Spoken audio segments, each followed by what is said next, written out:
1 minute. Deputy Etheridge. 1 minute. 1 minute, yeah. Thank you. Sorry, 1.5 minutes, sorry. 1.5?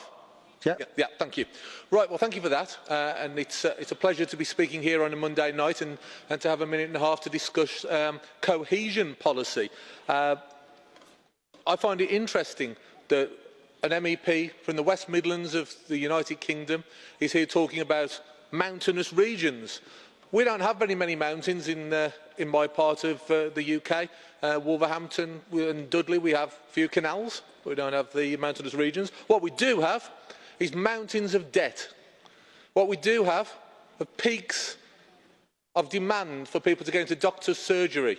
What we do have are valleys of despair of people in our region who can't get into work, who can't get to see a doctor, who can't get their kids into the right school.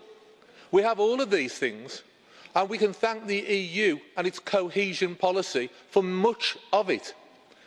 Because the reasons why we can't have these things are because our industry has been destroyed. We were the home of the Industrial Revolution.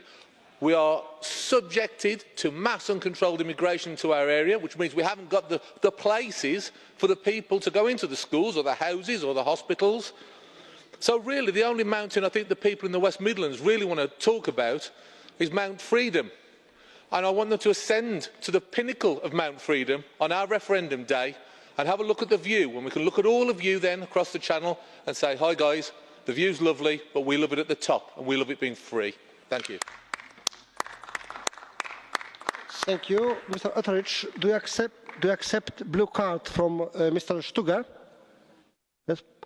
Mr. Stuger, your time. Ja, dank u wel, voorzitter. Thank you very much. I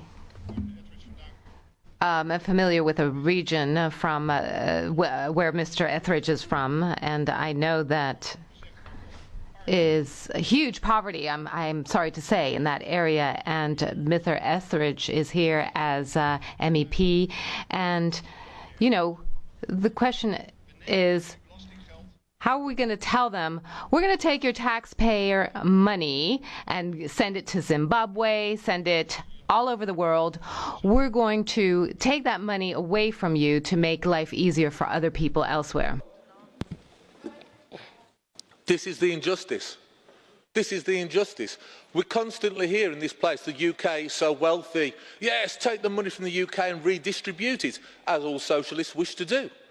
However, the area of the UK that I elected myself, and my colleague is here, James Carver from the West Midlands as well, we have some of the poorest people all across Europe in our area. These people cannot afford the things that others may take for granted. They cannot get work. And when you take the money that could be spent on their schools, their hospitals, and you redistribute it as you see fit, you do a disservice to some of the poorest people in the whole of Europe, and it's a shame. Thank you.